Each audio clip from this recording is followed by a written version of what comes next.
When you think about the Kansas City Chiefs dynasty over the past few years, what comes to mind first? Probably Patrick Mahomes, right? Maybe Travis Kelce, Andy Reid, or those clutch playoff wins. But here's something most people overlook. This team isn't built on just superstars. It's not just first-round picks or flashy trades. The real foundation of this Chiefs dynasty has been smart, consistent team building. And that includes hitting home runs in the middle rounds of the draft year after year. Now, look, the Chiefs have made it to 3 straight Super Bowls and have won 2 of them. That doesn't happen by accident. It's not just about having a generational quarterback. It's about roster depth. It's about having guys who can step up when injuries hit or when stars need a break. And most importantly, it's about identifying value where other teams don't see it. That's exactly where today's story fits in. You and I both know that not every third-round pick turns out to be a star. But every so often, there's a guy who slips through the cracks, someone who isn't talked about enough during the draft process, but checks every single box once the pads go on. And this year, that guy just might be Ashton Galot. Now, I'll be real with you. Galot's name didn't dominate headlines on draft night. He wasn't in those pre-draft hype videos or plastered across mock drafts. He didn't get the ESPN highlight package with the emotional family hug, but that might have been the biggest mistake the media made during the entire draft weekend. This kid is a freak, plain and simple. And when we say freak, we're talking about one of the most athletic pass rushers to enter the league in years. And no, that's not an exaggeration. He's got the kind of raw tools that defensive coordinators dream about. And even more importantly, the Chiefs didn't need him to be a day-one starter.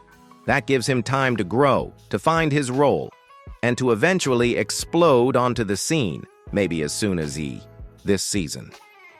So before we dive into the numbers, the highlights, and all the measurables that have draft nerds drooling, let me ask you something. Do you think the Chiefs get enough credit for how they build this roster year after year?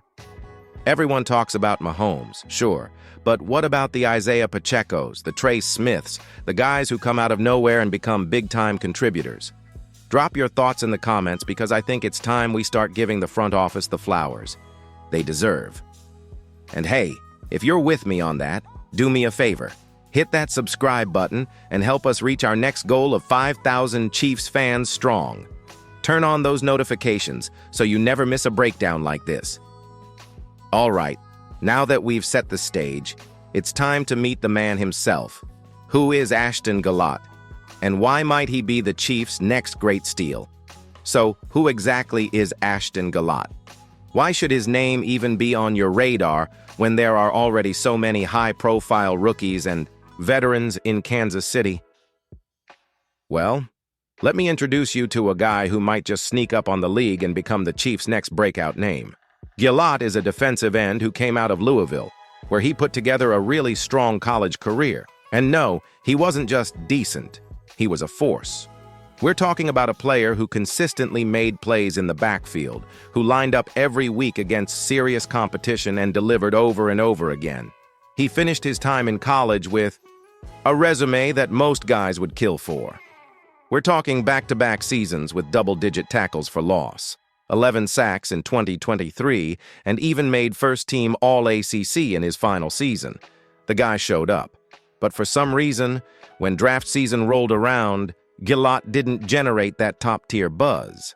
He wasn't mocked in the first or second round, and most casual fans didn't even know his name when the Chiefs took him in the third. But here's where it gets interesting. While a lot of people were focusing on the big names, Kansas City quietly scooped up one of the most intriguing athletes in the entire class. And that's the beauty of this move. The Chiefs weren't drafting him to be a franchise savior. They weren't looking for a day-one superstar. They were adding a piece. A dynamic, versatile, and underrated piece to a defense that already has some real juice. That's how good teams stay good. That's how dynasties extend their window, by hitting on guys in the third round while everyone else is swinging and missing. What makes Galot's situation even more exciting is the fact that he's not being asked to carry the load. He's coming into a system run by Steve Spagnuolo, a coordinator who knows exactly how to bring young pass rushers along the right way. There's no pressure to start every snap. Instead, he can focus on doing what he does best, pinning his ears back and getting after the quarterback in those passing downs where you just need someone explosive to make a play. Now, let me ask you this, and be honest. Did you even know Ashton Galot's name before today? Because if you didn't, that's totally fair. But now that you do, how do you feel about his chances? Can a guy like that really carve out a role and make a name for himself on this stacked Chiefs roster? Let me know in the comments below and let's get a simple vote going. Just type yes or no. Did you expect him to be this athletic and this productive coming out of college? I'll be checking the replies. And hey, while you're down there, don't forget to tap that like button if you're hyped to see what Galot brings to training camp. We've got more coming because in the next part, we're going deep into the numbers. And trust me, his athletic scores will blow your mind. All right, now it's time to really dig into what makes Ashton Galot such a special talent. And honestly, it starts with the numbers. Because if you're the kind of fan who loves measurables, testing scores, and those deep dive analytics that show who's really built to dominate at the NFL level, this chapter is for you. Let's talk about his RAS, or Relative Athletic Score. This is a metric that compiles all of a player's combine-style results and compares them to others at their position over the years. And when I say Galot's RAS is off the charts, I'm not exaggerating. He scored a 9.75 out of 10. That's elite. Not just good. We're talking top-tier freak of nature type stuff here. To put that in perspective, he ranked 52nd out of over 2,000 defensive ends since 1987. Let that sink in for a second. This isn't some random "he looked fast on tape" statement. This is verified athletic greatness, and it's not just one metric, it's everything. Galot ran a blazing 4.64 40-yard dash. Crazy fast for a guy who's 6'3", 275 pounds. His 10 and 20-yard splits show explosive get-off. His vertical jump, 36.5 inches. Broad jump, top tier. Shuttle times, smooth as silk. The only knock on him was his size. Not his effort. Not his speed. Not his technique. Just that he wasn't the prototype weight or height. But even that's fixable. Give him a year in the Chiefs' strength program, and he could easily be playing closer to 285 or 290 with no loss in speed. Let me ask you something, because this is where Chiefs fans really get to have some fun. What matters more to you when evaluating a pass rusher? The tape or the testing numbers? Because Galot checks both boxes, but some fans lean heavy one way or the other. I'd love to hear your take, so drop your answer in the comments. Film or testing, what do you value more? And while we're comparing, get this.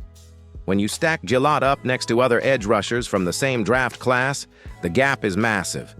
We're talking about guys who were taken earlier, hyped up as steals, yet Galot still beat them in almost every athletic category.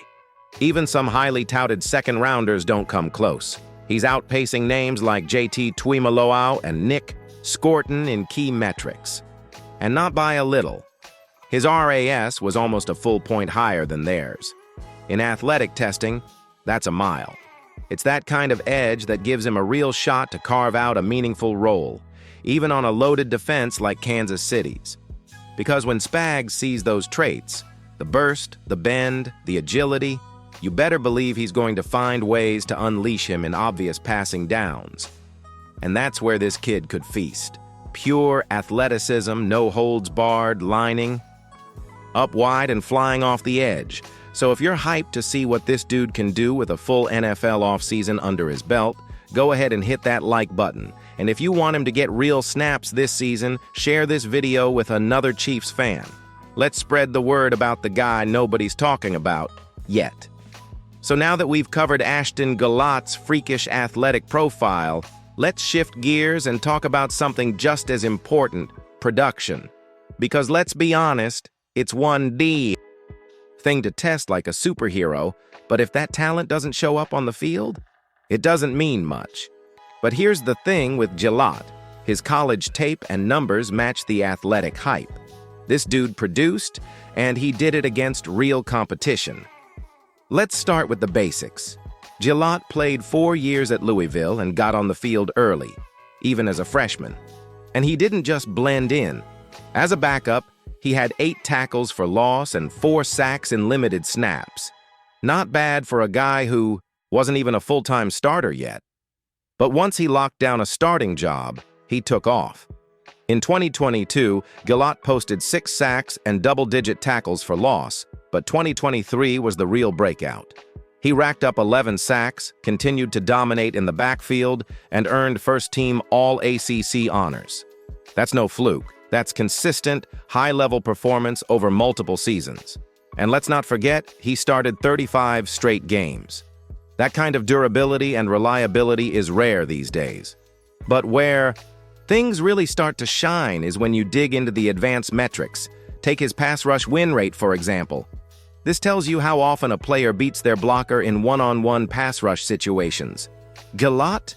He came in at 20.9%. That's a huge number, especially for a guy who wasn't even drafted in the first 2 rounds. He beat out several higher-profile prospects, including some guys taken ahead of him.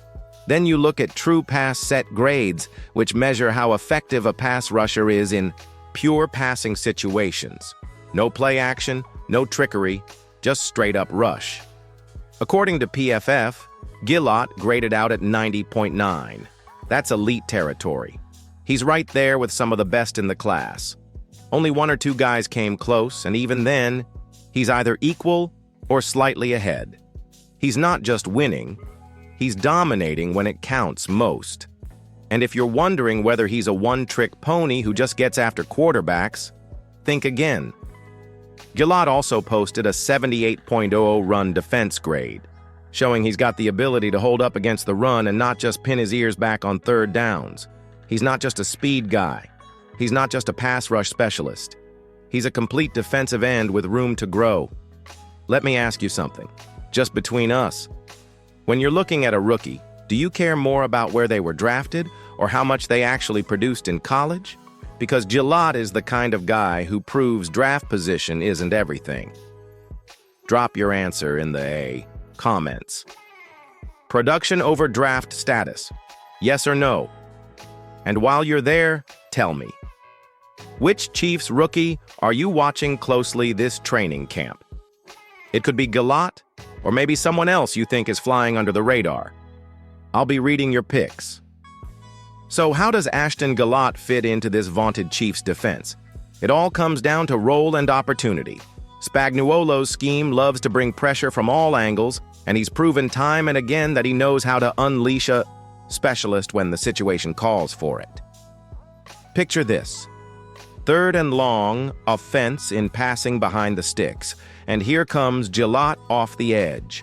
He's fresh, explosive, and ready to make a play. No hesitation, no gimmicks. That's his chance to shine. And here's what makes it so promising. He doesn't have to force the issue. He's not being thrust into the starting rotation on day 1. Instead, he'll rotate in on clear passing downs, get his feet wet, and learn the nuances of NFL offenses, without the pressure of every down snaps. Meanwhile, veterans like Chris Jones will anchor the line, and Galot can focus on doing what he does best, winning one-on-one matchups with his elite burst and bend. Looking ahead to 2025, I wouldn't be surprised if we see Galot emerge as a true situational weapon. Maybe even a starter if injuries or performance create an opening. Remember Isaiah Pacheco in that 7th round slot? Or Trey Smith in the middle rounds? The Chiefs have a history of turning under-the-radar picks into impact players.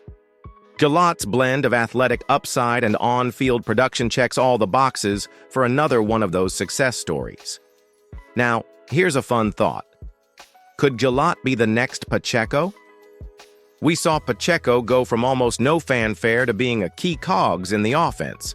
I want to know what you think. Drop your answer below. Yes, if you believe Galot can be as impactful, or no, if you think it's too soon to tell. And of course, if you haven't already, hit subscribe to join our community of 5,000 diehard Chiefs fans. Every sub helps us bring you deeper breakdowns all season long. Finally, before the pads come on and the action starts, let me leave you with this. The Chiefs front office once again showed why they're the gold standard in team building. They found an athletic freak in Ashton Galot, a player packed with measurable upside and proven production. It's moves like this that keep Kansas City at the top year after year. That's it for our deep dive. Thanks for hanging out. Be sure to like, comment, and subscribe, and I'll catch you in the next video.